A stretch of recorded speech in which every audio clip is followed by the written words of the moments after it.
बहनों, वीडियो का टाइटल देख के चौंक गए क्या? आपने सही पढ़ा। क्या राजपूत और क्षत्रिय एक होते हैं या अलग होते हैं? कि राजपूत 10वीं शताब्दी से पहले इनका इतिहास क्यों नहीं है? चलिए आज हम जानेंगे इस वीडियो में और इन्हें एक्सपोज करते हैं। इस वीडियो का कारण क्या है और क्या उद्देश्य है, ये किस लिए बनाई जा रही?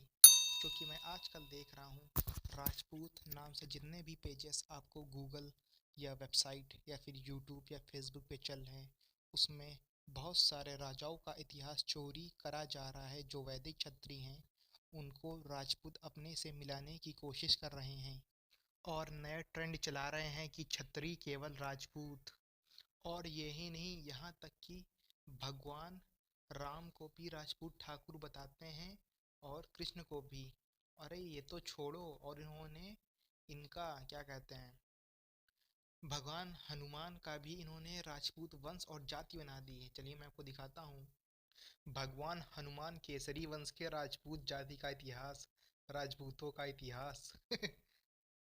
ये सुन के हर कोई पगला जाएगा हंसी के मारे। और अभी रुको, ये ही नहीं, और चंद्रगुप्त मौर्य और राजा पोरस, उनको भी राजपूत बना दिया, गाने बना रहे हैं।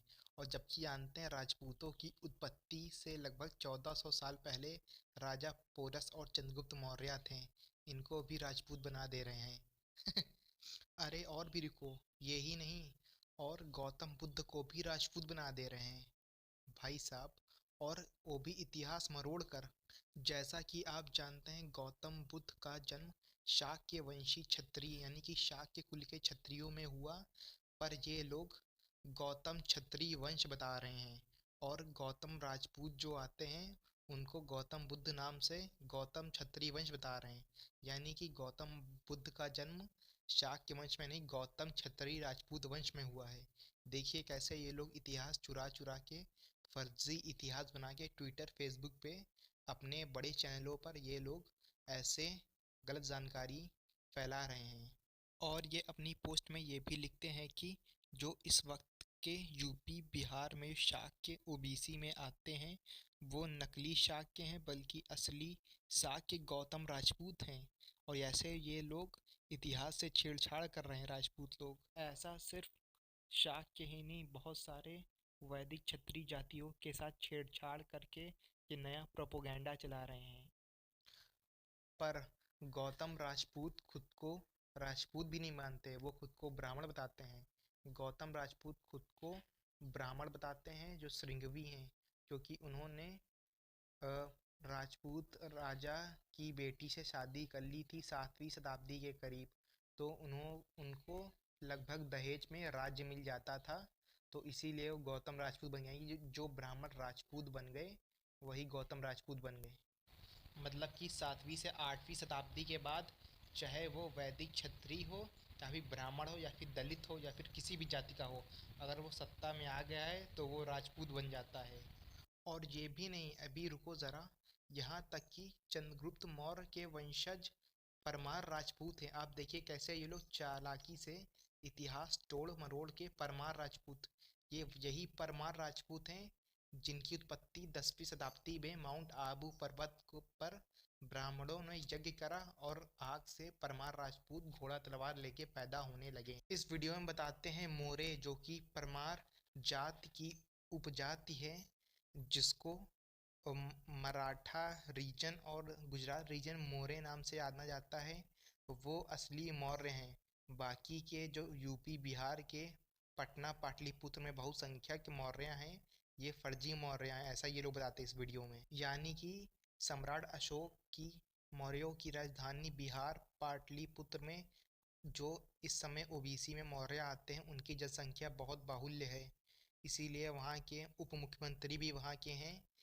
पर ये लोग फर्जी इतिहास से, बल्कि मौर्य राजपूत जिनकी आदिवासी से भारत में लगभग 50,000 से 60,000 है, वो बल्कि परमार राजपूतों की उपजाति है, वो मौर्य मराठा नाम से भी जाने आते हैं। उन लोगों को ये लोग चंद्रगुप्त मौर्य का वंशज बताते हैं।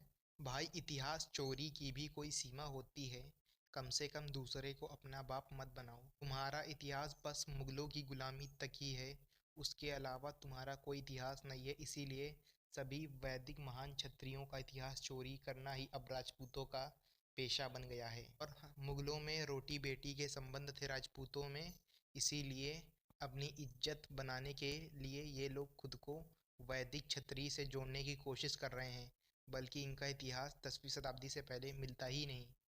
और यही नहीं, इसके अलावा अहीर के बताते हैं कि असली चंद्रवंशी जडेजा हैं, यादव अहीर नहीं।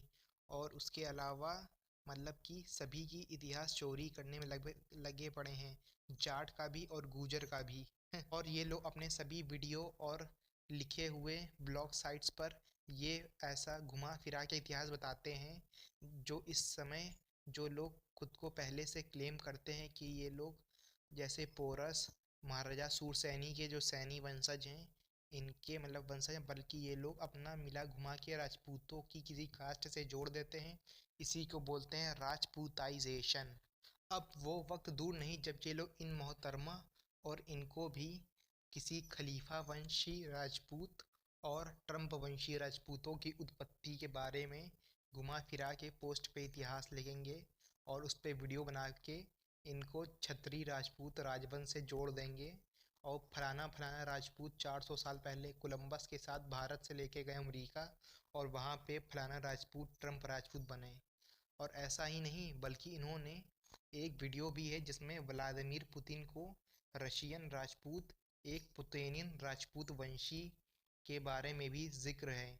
ये लोग पुतिन को राजपूत वंश का बताते हैं, यानी कि व्लादिमीर पुतिन, जो इस वक्त रशिया के राष्ट्रपति हैं। इन्होंने इस बुक की सहायता ली विलियम पिंच की और कर्नल जेम्स टॉड की। चलिए अब हम बात करते हैं राजपूताइजेशन क्या है। आप जैसे जान ही गए होंगे राजपूत ठाकुरों की इन हरकतों से कि इनका कोई इतिहास तो है नहीं 10वीं शताब्दी से पहले, तब भी ये सोशल मीडिया पे प्रोपोगेंडा चला रहे हैं और किसी ना किसी राजपूत को वैदिक क्षत्रियों से जोड़ने के लिए एक माध्यम से कहीं घुमा फिरा के जोड़ने की कोशिश कर रहे हैं। अगर भाई तुम वैदिक क्षत्रिय हो, तुम्हें ये सब प्रोपोगेंडा चलाने की ज़रूरत ही नहीं। पर असल बात में ये है कि इनका वैदिक क्षत्रियों से कोई दूर दूर तक लेना देना नहीं, तभी लोग प्रोपोगेंडा चला रहे हैं। इसी को बोलते हैं राजपूताइजेशन। चलिए अब हम वीडियो में आगे बढ़ते हैं और इतिहास की खोल पोल करते हैं, यानी कि महाजनपद काल से लेके वैदिक काल से लेके अभी तक की पूरी हिस्ट्री। ये राजपूत आए कैसे, इनकी उत्पत्ति किस लिए कराई गई, क्या वैदिक क्षत्रिय कहाँ गए, वैदिक काल के क्षत्रिय आज के वक्त कहाँ हैं, और ये राजपूत कैसे आ गए, और राजपूतों की को आग से पैदा क्यों करा गया और क्या कारण था। इसी पे चलिए अब हम बात करते हैं अपनी वीडियो में। चलिए स्टार्ट करते हैं। हम आपको बता दें कि मौर्य साम्राज्य के पहले भारत लगभग 16 महाजनपदों में बटा था, यानी कि 16 क्षत्रिय वंश। उसके बाद मौर्य साम्राज्य बनता है जो पूरे खंड खंड भारत को अखंड करता है। उसके बाद शुंग एम्पायर, जो कि मौर्य वंश के आखिरी राजा का मर्डर कर देता है, जो कि ब्राह्मण था, वो शुंग वंश चलाता है। ये राजा शुंग के ही काल में मनुस्मृति और रामायण वाल्मीकि ने लिखी थी। ऐसा शुंग वंश बहुत ही कम शक्तिशाली वंश था, इसीलिए उसके बाद विदेशी आक्रमण भारत में शुरू हो जाते हैं। हम आपको बता दें कि पुष्यमित्र शुंग मौर्य वंश के आखिरी राजा बृहदत्त मौर्य का मंत्री था। उसने चुपके से असैसिनेशन करवा दिया था, मर्डर कर दिया था पीछे से। वो ब्राह्मणवाद से ग्रसित था। उसने 100 सोने के सिक्के पर एक भिक्षु का सिर लाने का आदेश दिया था। उस समय बौद्धों की बहुत ज़्यादा हत्या हुई थी। फिर उसके बाद शाक, हूण, कुषाण, सीथियन, पार्थियन, ससानियन, विदेशी ईरान की जनजातियों का आक्रमण और उनका साम्राज्य स्थापित हो गया भारत में। उसके बाद गुप्त साम्राज्य आता है। हम आपको बता दें कि कुषाण साम्राज्य बौद्ध धर्म के अनुयायी थे। उन्होंने बहुत सारे राजा कनिष्क ने बहुत सारी बौद्ध मूर्ति बनाई और उन्होंने भी बहुत ज़्यादा बौद्ध धर्म का प्रचार प्रसार किया। और ये गुप्त साम्राज्य भी शूद्रों द्वारा ही शुरू किया गया था, पर इन लोगों ने ब्राह्मण धर्म को बहुत ज़्यादा बढ़ावा दिया, इसीलिए ब्राह्मणों ने इनको वैश्य का दर्जा दे दिया। ये आर्कियोलॉजिकली प्रूवन है और ये इस समय डीएनए टेस्ट से भी प्रूव्ड हो गया है। हम आपको बता दें कि भारत में पहली शताब्दी से 8वीं शताब्दी से के बीच का इतिहास बहुत सारा गायब है, हमें कम ही जानकारी मिलती है। सभी इतिहासकारों का कहना है इस समय इतिहास के साथ बहुत ज़्यादा छेड़छाड़ हुई, बौद्ध मठ बहुत सारे गिराए गए, तोड़े गए और ब्राह्मणवाद को बहुत ज़्यादा बढ़ावा दिया गया, यहाँ तक कि बौद्ध जैन ग्रंथों में भी बहुत सारी छेड़छाड़ कर दी गई थी। इस समय में बौद्ध धर्म को कुचलने का प्रयास भारत में बहुत जोर से ब्राह्मणवाद ने किया। इस समय सभी इतिहासकारों में एकमत नहीं है, बहुत सारी छेड़छाड़ी की गई और गुप्त वंश के राजाओं ने हूण कुषाण वंश से युद्ध जीत कर अपना गुप्त साम्राज्य स्थापित किया। पर जो हूण कुषाण थे वो बौद्ध धर्म के अनुयायी थे और भारत की संस्कृति से मिलजुल गए और लोकल आदिवासी जनजातियों में घुल मिल गए। ये अपने छोटे छोटे गांव कबीलों के राजा बन गए, मतलब कि एक गांव के प्रधान हेड, फिर किसी के 2 गांव, किसी के 4 गांव। पर क्योंकि ये सब अलग अलग रेस से थे, कोई हूण था, कोई शाक था, कोई कुषाण था, इसीलिए ये हमेशा आपस में ही लड़ा करते थे एक दूसरे से, क्योंकि इनका एक जगह से वंश नहीं है। और उसके बाद जब गुप्ता साम्राज्य मतलब फेल हो जाता है, क्योंकि उसके जो सक्सेसर थे वो मतलब कि मैनेज नहीं कर पा रहे थे, तो उसके बाद से ही छोटे छोटे एम्पायर जैसे कि हूण कुषाण और आदिवासी भील गोंड के मिश्रण मतलब कि आपस में मिलके थोड़ा थोड़ा एरिया अपना बढ़ाने लगे, कद बढ़ाने लगे, अपनी नई नई टेरिटरीज बनाने लगे। और 8वीं शताब्दी में शंकराचार्य मूवमेंट स्टार्ट होता है। शंकराचार्य जो कि एक प्रछन्न बौद्ध था, यानी कि पहले ये बौद्ध मठ में भिक्षु की शिक्षा लेता था, बाद में इसने ब्राह्मणवाद से ग्रसित होकर फिर से ब्राह्मण धर्म की स्थापना के लिए शंकराचार्य मूवमेंट चलाया और इसने बहुत सारी बुद्धिस्ट टीचिंग को उठा के हिंदू धर्म में लगाया, यानी कि ब्राह्मण धर्म में लाया। जैसे कि अहिंसा, जैसे कि आप जानते हैं वैदिक ब्राह्मण धर्म में सिर्फ जानवरों की बलि देना, हवन कराना ही था। ये शिव विष्णु पूजा ये सब शंकराचार्य मूवमेंट के बाद शुरू हुई। शैव पंथ, वैष्णव पंथ ये सब शंकराचार्य के बाद बने हैं। शंकराचार्य के वक्त ब्राह्मण धर्म को फिर से ट्रैक पर लाना था, इसलिए इन्हीं छोटे मोटे राजाओं को हूण कुषाण और भारत के राजस्थान एरिया के भील आदिवासी गोंड के मिश्रण राजाओं को इन्होंने शर्तों पर हिंदू धर्म अपनाया या हवन पूजा या शुद्धिकरण करवाया और इनको राजपूत कहा जाने लगा। जो लोग ये बताते हैं राजपूत की राजा का पुत्र राजपूत, अरे भाई मुगल भी तो राजा थे, क्या मुगल के पुत्र राजपूत हो गए? अगर आदिवासी के पुत्र भी तो राजपूत हो गए क्या? इस तरह तो किसी को भी कुछ भी बोल सकते हैं। यानी ब्राह्मणों ने एक नई रेस बनाई जो विदेशी के मिश्रण थे, जिन्हें राजपूत कहा जाने लगा। जैसा कि आप देख सकते हैं राजपूताना किंगडम सिर्फ उत्तर पश्चिम राज्य यानी कि राजस्थान में ही ज़्यादा था, क्योंकि हूण कुषाण वंश सिर्फ पश्चिमी भारत तक ही उनका शासन था। इसीलिए आपको बहुत ही मुश्किल से ही पूर्वी भारत और दक्षिण भारत में कोई राजपूत राजवंश मिलेगा।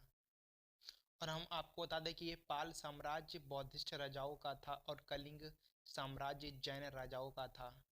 राजपूतों की उत्पत्ति बौद्ध धर्म को कुचलने के लिए और ब्राह्मण धर्म को आगे बढ़ाने के लिए की गई और यहीं 9वीं शताब्दी में अग्नि पुराण लिखा जाता है और अग्नि वंश नया वंश बनाया जाता है, जिसमें बताया जाता है परमार, चालुक्य, चौहान इत्यादि राजपूत माउंट आबू पर्वत पर हवन की आग से पैदा किए गए और अग्नि पुराण लिखा गया। आपको हम बता दें कि वैदिक काल से क्षत्रियों के सिर्फ 2 ही वंश हैं, सूर्यवंश और चंद्रवंश। उसके बाद 8वीं शताब्दी में पता नहीं अग्निवंश, सोमवंश, नागवंश, फलाना ढमाका वंश बनने लगे थे। राजपूतों में बहुत से वंश ऐसे हैं जो कि ईरान की जनजातियां की शाखाएं, जैसे कि ससानियन, पार्थियंस, जो आगे चल के सिसोदिया और प्रतिहार हो गए। सिसोदिया वंश में महाराणा प्रताप का जन्म हुआ था और ये है ससैनियन एम्पायर, राजस्थान गुजरात तक फैला हुआ। अब आप जान ही गए होंगे कि राजपूत ठाकुरों का इतिहास 10वीं शताब्दी से पहले कहीं दिखता भी नहीं है। यही रीज़न है कि ये लोग अपने आप को वैदिक क्षत्रिय बनाना चाहते हैं, ताकि ये लोग इतिहास चुरा सकें और जो असल में वैदिक क्षत्रिय हैं उनका इतिहास दबा सकें। जो ये राजपूत कहते हैं कि राजपूत का मतलब राजपुत्र से, अरे भाई, मुगलों के ही पुत्र थे तो क्या वो भी राजपूत हो गए क्या? और अलेक्जेंडर के ही पुत्र थे तो वो भी राजपूत हो गए क्या? ब्राह्मणों ने जानबूझकर राजपूतों को अलग वर्ण रेस बनाई ताकि ये लोग वैदिक क्षत्रिय से भिन्न किए जा सकें। पर ध्यान रहे, ब्राह्मणों ने इन्हें क्षत्रिय कभी नहीं कहा है। ये लोग क्षत्रिय जैसा पर काम करते थे, पर ये लोग असल में वैदिक क्षत्रिय नहीं हैं।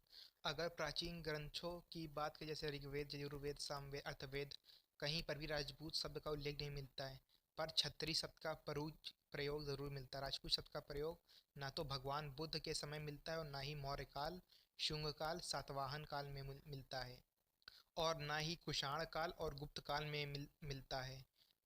राजपूत शब्द का प्रयोग सर्वप्रथम हर्षवर्धन के शासनकाल के बाद मिलता है और आज एक विशेष जाति के लिए प्रयोग किया जाता है। और हाँ, मैं आपको बता देना चाहता हूँ, जो ये राजपूत जो सूर्यवंश में इक्ष्वाकु वंश के भविष्य में होने वाले वंश जो लिखे हैं, उसमें संजय शाक्य, गौतम बुद्ध का तो नाम है शाक्य वंश का, कहीं गहलोत, राठौर, फलाना ढमाका राजपूतों वंश का कहीं पर भी जिक्र नहीं मिलता है।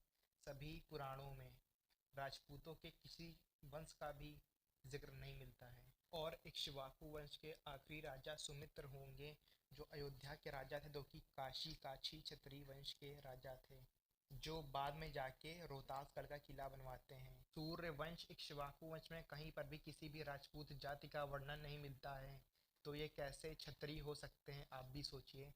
आप चाहे तो खुद भी विष्णु पुराण, जितने भी इक्ष्वाकु वंश में जितने ही पुराण हैं, सब में आप खुद जाके पढ़ सकते हैं, पीडीएफ डाउनलोड करके। आप खुद जाकर पढ़िए, इतिहास चोरों से सावधान, कलम कसाईयों से सावधान। वहीं a journey from Madras through the countries Mysore, Canara and Malabar के वॉल्यूम 3 में राजपूत आर प्योर शूद्रास, ये मतलब कि राजस्थान के एरिया से डेटा कलेक्ट करा गया है, उसमें बताया गया है ऐसा। उसके अलावा according to the Rudramala Tantra, the Rajput is a low rank secondary hybrid caste, ये सेंसस 1865 का है, जिसमें बताया गया है कि राजपूत की उत्पत्ति वॉशर वुमेन यानी कि धोबी और माँ हो और पिता वैश्य बनिया समाज का हो, उसी से राजपूत बने। और वहीं पर ब्रह्मवर्त पुराण में बताया गया है, अ सन बॉर्न ऑफ शूद्र वुमेन, और वैश्य फादर इज कॉल्ड करण, करण को ही राजपूत या मिक्स्ड कास्ट कहते हैं। ये 18 पुराणों में से एक ब्रह्मवत्र पुराण में ऐसा लिखा है। उसके अलावा तारिक ए फरिश्ता बाई मोहम्मद कासिम फरिश्ता 1560 और 1620 बीच में थे। The origin of Rajput is thus related to the rajas not certified with the married wives has frequently children by their female slaves who also not legitimate successor to the throne, उन्हीं को राजपूत कहते हैं। मतलब कि लो कॉस्ट बॉन्ड लोग के जो slaves के जो सन थे, बच्चे थे, उन्हीं को राजपूत कहने लगे। वहीं reference ancient India page 491 Vidyadhar Mahajan की बुक में बताया, राजस्थान के कुछ भागों में राजपूत का अर्थ क्षत्रिय, सामंत अथवा मूधारा का अवैध संतान होता है, जगीदारों का। उसके अलावा सह्याद्री खंड में बताया जाता है, Rajput mixed caste fathered by Kshatriya man on Shudra women, they are ruthless, cruel, skilled in weaponry and possess of Shudra quality, जैसे कि नॉनवेज खाना खाना एक्सेट्रा, नॉनवेज डाइट, ये सब रिलेटेड है राजपूतों के दिनचर्या से। मैंने पेजेस अटैच कर दिए हैं, आप चाहे तो खुद रीड कर सकते हैं। इसमें एनुमिलेशन ऑफ आई शैल प्रोसीड वगैरह कर मैं, और उसके अलावा इसके आगे लिए the desi Rajput again are bastards and many of them are descended from low women. और उसके अलावा धार्मिक ग्रंथ जैसे कि भविष्य पुराण और भागवत पुराण के अनुसार, जब दैत्यों का आतंक बढ़ गया तो महर्षि वशिष्ठ, गौतम और अगस्त्य ने दैत्यों का विनाश करने के लिए राजस्थान में स्थित आबू पर्वत पर एक विशाल यज्ञ का आयोजन किया और उसी यज्ञ से चौहान, परमार, चालुक्य और प्रतिहार राजाओं का जन्म हुआ। यही कहानी पृथ्वीराज रासो ग्रंथ में भी लिखी है। परंतु इतिहासकार डॉक्टर दशरथ शर्मा, डॉक्टर गौरीशंकर ओझा और सीवी वैद्य राजपूतों को अग्निय यज्ञ से उत्पन्न नहीं मानते। आप समझ सकते हैं इतिहासकारों में अभी भी मतभेद है। और यहाँ पर दैत्यों का मतलब बौद्ध भिक्षुओं से बताते हैं इतिहासकार, क्योंकि जैसे कि आप जान सकते हैं शंकराचार्य ने बौद्ध धर्म को दबाने के लिए ही राजपूतों की उत्पत्ति कराई। दैत्यों का मतलब यहाँ पे बौद्ध धर्म के अनुयायी यानी कि बौद्ध धर्म के भिक्षुओं से है यहाँ पर। इस पर मैं नेक्स्ट वीडियो ज़रूर बनाऊंगा जिसमें मैं बताऊंगा जो आप ये आज का जो हिंदू धर्म है, जिसे आप ब्राह्मण हिंदू धर्म बोलते हैं, ये बल्कि बौद्ध धर्म की हीनयान महायान का मिक्सचर है, जिसको इन्होंने धंधे से जोड़ के हिंदू धर्म बना दिया गया है।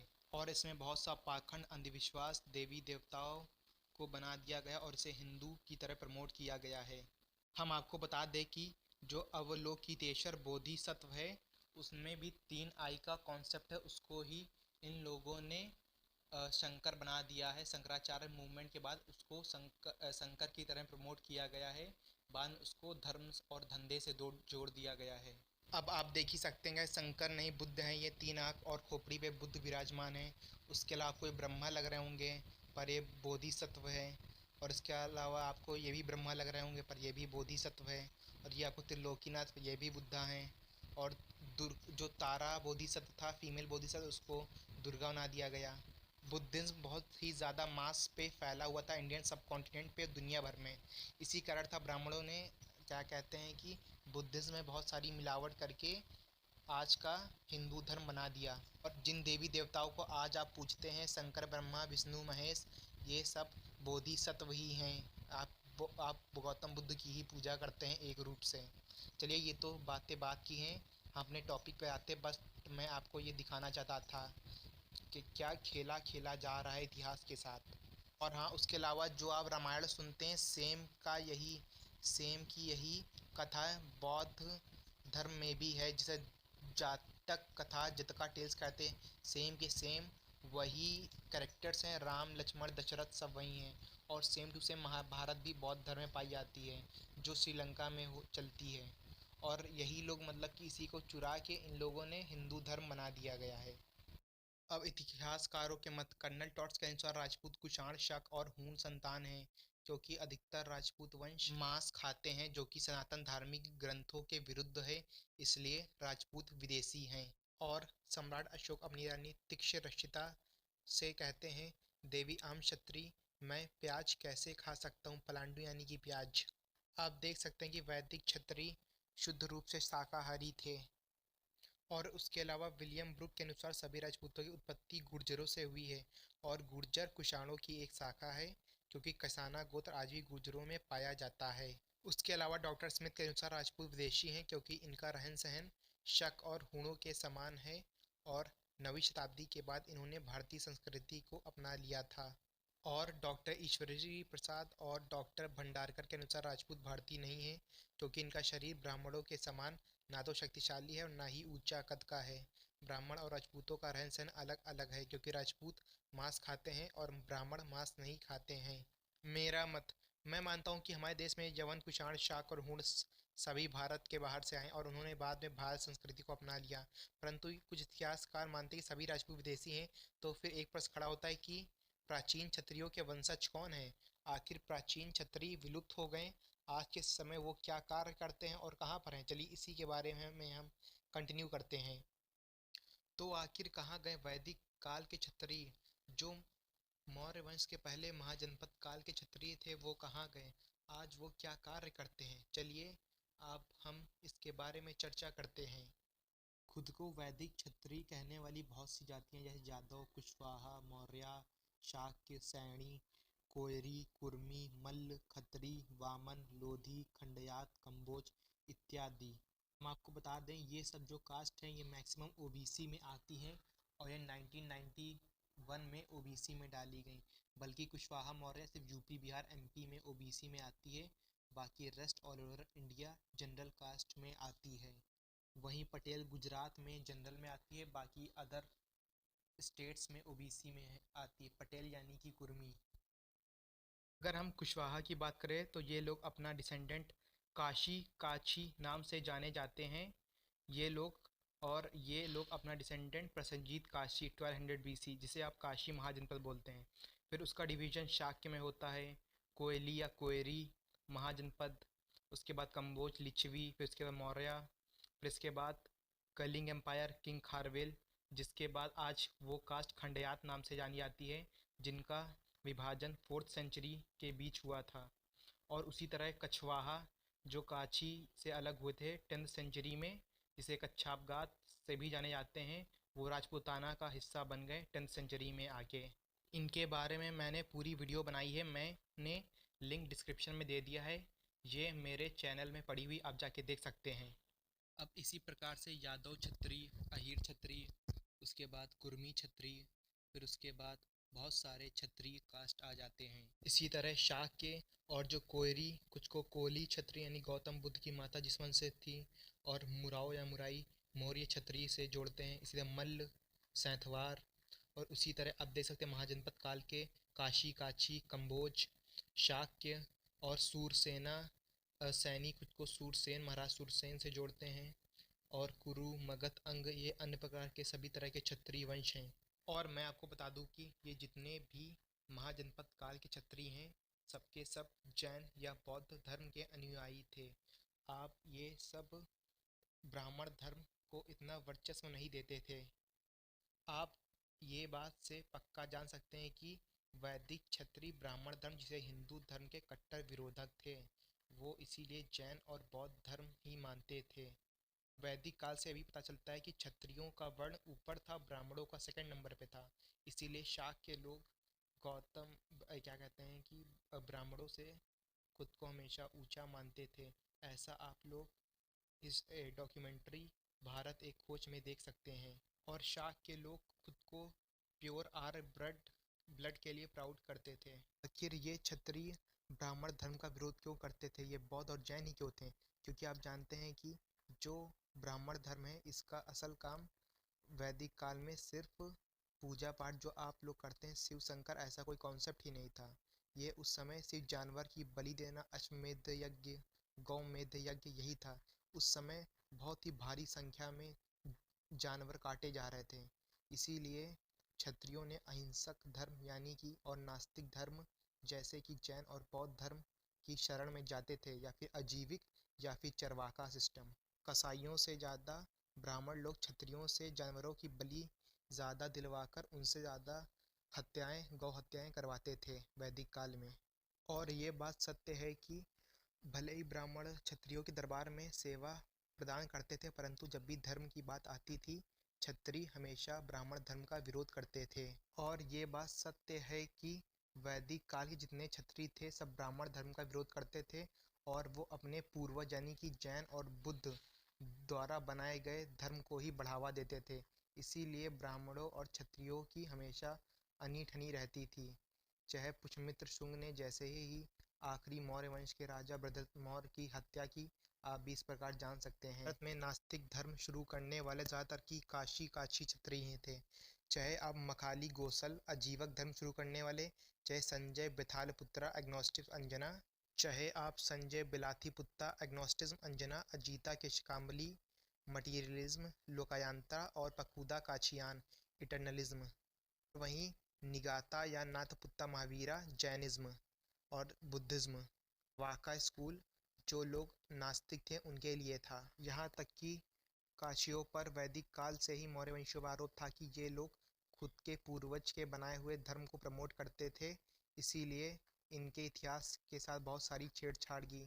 कहीं कहीं ब्राह्मण अपने धर्मों में इनको शूद्र तक घोषित कर देते हैं, क्योंकि सम्राट अशोक ने 80,000 ब्राह्मणों का भोजन रुकवा दिया था, जो रोज दरबार में बैठकर खाते थे जब उन्होंने बौद्ध धर्म अपनाया था। इसी कारण से कहीं ये मौर्य वंश को बदनाम करा करते थे। और मैं आपको बता बल्कि दूं, बौद्ध और जैन ब्राह्मण जो है ग्रंथों में इन्हें सबसे क्षत्रिय चालाक कहा है। गया है। चाहे शासन किसी का भी हो, इतिहास में रहा हो, मलाई हमेशा ब्राह्मणों ने खाई है। चाहे वो मुगलों में तानसेन उर्फ तरतना मिश्रा और बीरबल ब्राह्मण थे जो उन्हें राज करने के लिए देते थे और मलाई खाते थे। और जो भी ब्राह्मणों को बढ़ावा देता था वो उसको छत्री बनाए थे। जो गुप्ता साम्राज्य है, ये डीएनए और आर्चियोलॉजिकली प्रूव्ड है कि ये शूद्रास थे, पर इन्होंने ब्राह्मण धर्म को बहुत प्रचार प्रसार किया, इसलिए इन्होंने इनको वैश्य का दर्जा दे दिया। इसी प्रकार राजपूतों को भी यही हाल किया गया। जो ओबीसी के खुद को क्षत्रिय क्लेम करते वो जान ले कि ब्राह्मण आपको क्षत्रिय या शूद्र कुछ नहीं मानते। उनको बस चाहिए कि आपसे उनका घर पानी धंधा चलता रहे और धर्म के नाम पर उनका धंधा कायम रहे, और उनको आपसे क्षत्रिय शूद्र वैश्य से कुछ लेना देना नहीं है। मैंने बहुत से पेजेस अटैच कर दिए हैं, अब आप खुद जाकर पढ़ सकते हैं राजपूतों के बारे में। इसमें बहुत सारा डेटा मैंने ऑलरेडी दे दिया है।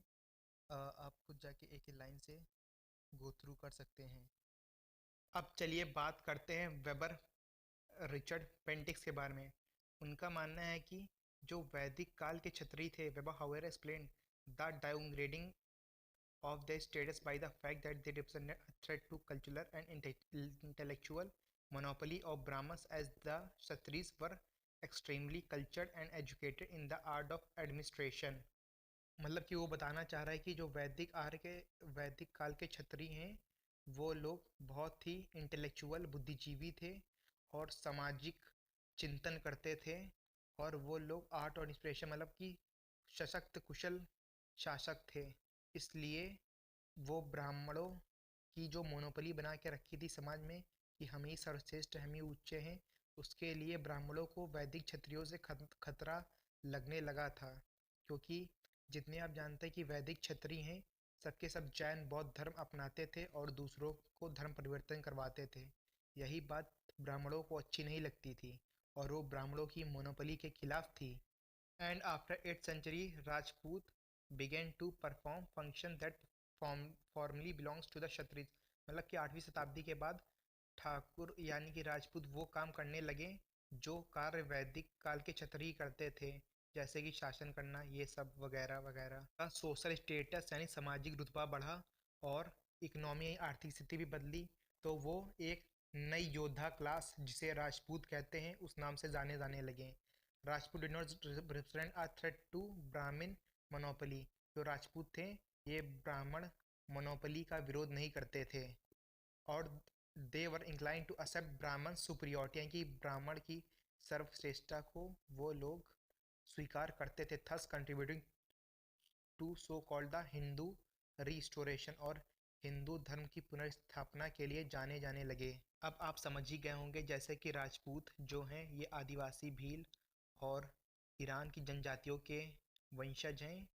इनका मतलब कि समाज में वो कद नहीं था जो जो नीची जातियों जैसे आदिवासियों के बराबर इनका ही कद था, पर ब्राह्मणों ने इनको हल्का फुल्का समाज में इनको उच्च स्थान दिया, इसीलिए ये लोग ब्राह्मणों के तलवे चाटने या फिर कह सकते हैं कि उनको सुपीरियर समझते थे और उनके अनुसार ही ये लोग कार्य करते थे। आप समझ सकते हैं कि जैन और बौद्ध धर्म की उत्पत्ति ब्राह्मण धर्म के विरोध में और ब्राह्मणवाद के विरोध में ही जन्म लिए थे, और बौद्ध धर्म का उद्देश्य समाज से जात पात, अंधविश्वास, ढोंग पाखंड हटाना था। वैदिक काल के क्षत्रिय बहुत ही बुद्धिजीवी वर्ग के थे और शिक्षित वर्ग के थे, इसीलिए वो लोग अपने प्रजा में हो रहे अपमान को सहन नहीं कर सकते थे, जैसे कि जात पात ऊंच नीच। इसीलिए आप देख सकते हैं कि सम्राट अशोक ने बौद्ध धर्म अपनाया और समाज से जात पात खत्म करने के लिए बहुत ही अच्छी कोशिश की, और जो बहुत ही तादाद में भैंस बकरियों की जो बलि चढ़ाई जा रही थी उस पर भी रोक लगाया सम्राट अशोक ने। उसके अलावा हर 5 किलोमीटर पर पानी का सोता कुआं वगैरह उपलब्ध कराया, रोडें बनवाई और पशु के लिए चिकित्सालय भी बनवाए ताकि समाज कार्य किया जा सके। आप ये भी समझ सकते हैं कि वैदिक काल में क्षत्रियों और ब्राह्मणों में हमेशा खुद को मतलब कि अनी बनी रहती थी, क्योंकि ब्राह्मण खुद को ऊंचा बताते थे परंतु क्षत्रिय कहते थे राजा हम, प्रजा हमारी, धन हमारा, तो तुम कैसे ऊंचे हो गए। आप ये भी सोचिए। अब आप समझ सकते हैं पूरे अखंड भारत पे राज करने वाले सम्राट अशोक या फिर कोई अन्य भी राजा अगर राज करते हैं, मतलब कि इतने भूमंडल के स्वामी को अगर कोई ऐरा गैरा नत्थु गैरा ब्राह्मण जो भले ही मदिरा पीता हो, दान गांजा कुछ भी खाता पीता हो, और वो कह दे कि मैं सम्राट अशोक या फिर क्षत्रियों से ऊंचा हूँ, क्या उन्हें ये अपमान अच्छा लगे? ये बताइए। इसीलिए जितने वैदिक क्षत्रिय थे सब समाज से जात पात हटाना चाहते थे। और अब ये राजपूत चालाकी कर रहे हैं कि ये खुद को अब मूल निवासी बताने की कोशिश में फिर से आ गए हैं, क्योंकि 2012-13 में डीएनए टेस्ट हुआ था, उसमें पता चल गया था कि राजपूत जो हैं भारत के भील आदिवासी और ईरान के जनजातियों के वंशज हैं। इसलिए ये लोग ब्राह्मणों के विरोध पर भी उतर आए हैं। इस वीडियो में कुछ राजपूत जिन्होंने बौद्ध धर्म अपनाया है वो भी लोग आए हैं और द शूद्रास क्रांति में पहुंच के ब्राह्मणवाद की पोल खोलते हैं, और ये राजपूत खुद को भील का वंशज बताते हैं। आप लोग जाकर इस वीडियो को देख सकते हैं। मैंने इसका लिंक प्रोवाइड कर दूंगा डिस्क्रिप्शन में। आप जाके ज़रूर इस बार एक वीडियो को ज़रूर देखें। मैं सिर्फ छोटी सी क्लिप ही दिखा सकता हूँ, नहीं तो मेरे पास कॉपीराइट आ जाएगा। आप इस चैनल पर जाके खुद देख सकते हैं ये वीडियो। जिस तरह काशी काची महाजनपद क्षत्रिय कुशवाहा डल यूज़ करने लगे, इसके बारे में मैंने वीडियो ज़रूर बनाई, आप जाकर देख लीजिए। मुराव या मुराई मौर्य, कोयरी कोयली क्षत्रिय, गौतम बुद्ध की माता, अहीर, ग्वाला यादव, कम्मा कम्बोज खत्री चोपड़ा एक्सेट्रा, और खंडयात राजा खारवेल के वंशज। लोकल में ब्राह्मण को बाभन बोलते हैं। ये सब क्योंकि प्राकृत भाषा, फिर पाली भाषा, फिर हिंदी, खड़ी बोली, अरबी, फारसी भाषा के कारण सब अलग अलग नाम से जाने लगे हैं। क्योंकि जैसे शमार जिसे बोलते हैं, फासी, पसिया, इसे बाभन, इसी तरह के सब हो गए सब, मतलब कि अपने ही लोकल एसेंट की वजह से सबके नाम अलग अलग नाम से जाने लगे। ये जितने भी कास्ट लिखे हैं, जहाँ जहाँ पर इनके पुराने गणराज्य या राजधानी थी वहाँ पर इनकी संख्या बहुत बड़ी आबादी में पाई जाती है। वहाँ के एमपी एमएलए इन्हीं के कास्ट के हैं। और इन लोगों का डीएनए ब्राह्मणों से 70% मैच खाता है, और इनका डीएनए इंडो ग्रीक आर्यन से इंस्पायर्ड है, जो कि 1500 से 3000 ईसा पूर्व के बीच में आए थे भारत में।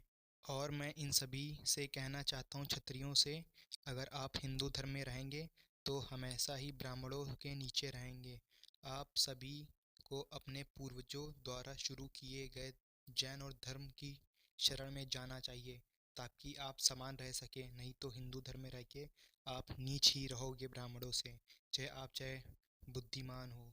आप लोग बौद्ध धर्म को अपनाएं और प्रचार प्रसार करें, क्योंकि आपके दादा परदादा पूर्वज भी कभी बौद्ध धर्म अपनाते थे और प्रचार प्रसार करते थे। और इस जातिवादी व्यवस्था को खत्म करें। और आप सभी से निवेदन है कि आप लोग नया ट्रेंड चलाएं। असली क्षत्रिय वैदिक काल और महाजनपद काल के क्षत्रिय, बाकी सब नकली।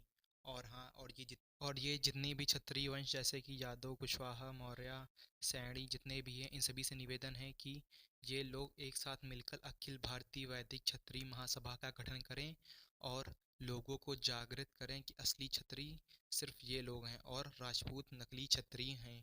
और ये बनने की जो कोशिश कर रहे हैं इतिहास चोरी, इसका भी पर्दाफाश करें। और ये जाट और गुर्जर भी क्षत्रिय नहीं हैं, ये भी इंडो सीथियंस हैं, और जो कहते हैं कि राजपूतों की उत्पत्ति गुर्जरों से ही हुई है। और जितने भी वैदिक आ रहे हैं जातियां हैं क्षत्रिय वंश, ये सभी के सभी कृषि का कार्य करती हैं। आप चाहे जाकर देख लीजिए, क्योंकि आर्य कृषि और युद्ध में दोनों में निपुण होते हैं। मेरा आपसे निवेदन है कि चैनल को प्लीज़ सब्सक्राइब कर दीजिए और वीडियो को लाइक करिए और दबा के शेयर करिए अपने फेसबुक सभी पेजों पर, ताकि ये जानकारी सभी तक पहुंच पाए और असली इतिहास लोगों को मालूम पड़ पाए।